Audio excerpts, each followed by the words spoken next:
My next patron question is from Billy, who wanted to know the status of a certain popular movie genre. It is fair to assume that the superhero movies have been underperforming in recent years, either financially or critically.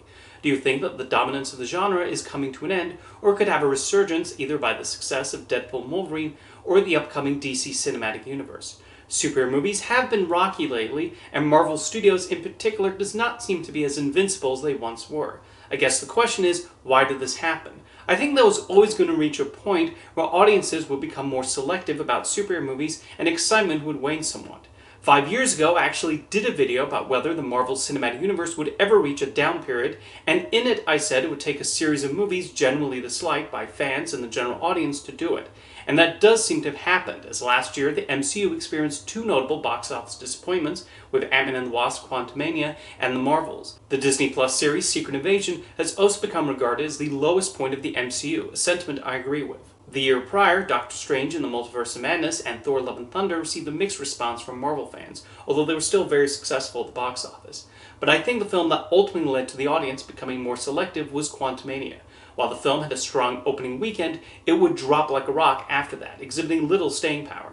And then The Marvels became a massive flop, which I'm sure led to a lot of discussions within Marvel about their future slate. In between those movies, Guardians of the Galaxy Volume 3 was a big hit, but I think it was largely because it was a Guardians of the Galaxy movie, not due to it taking place in the MCU.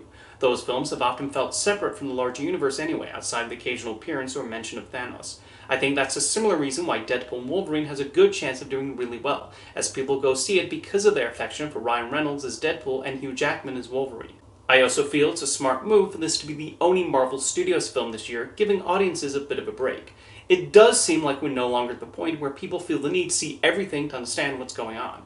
The current MCU also feels a little less connected. It was common for Iron Man and Captain America to show up frequently, but the newer additions to the lineup seem to appear less. Shang-Chi's movie performed very well, and Marvel immediately announced they were developing a sequel. However, we have not seen that character since then, which is odd.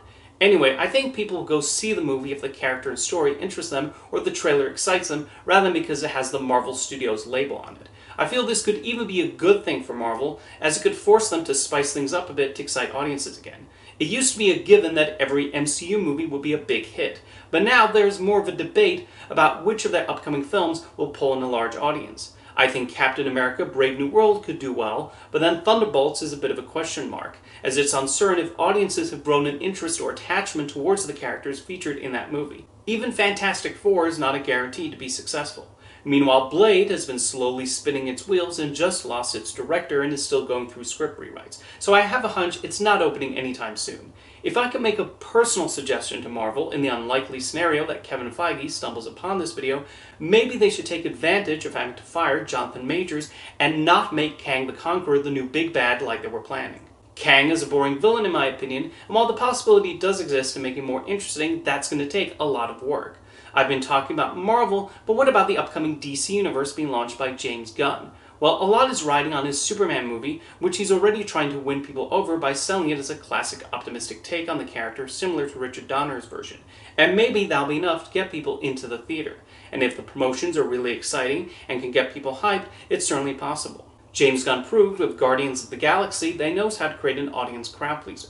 And even though he's known for irreverent material, he has said that's not the tone he's going to use on Superman. Again, we'll see how viewers take to seeing another iteration of the Man of Steel. But anyway, has superhero fatigue become a thing? I think it's less superhero fatigue, and instead the audiences are just seeing the films that interest them, or seeing how the word of mouth is, and waiting for streaming for the other ones. Even Madam Web, which flopped due to negative reception and a lot of people not taking it seriously, has gotten a decent sized amount of viewers on streaming, although probably for curiosity's sake and to riff on it. I mainly think superhero movies need to offer viewers more than just whiz-bang action and cameos of characters they might recognize. I also feel the visual effects teams should be given more time to really refine and make the effects look appealing. But I guess we'll see how the future Marvel movies do and whether James Gunn can bring his DC universe to exciting heights. Thank you for your question, Billy.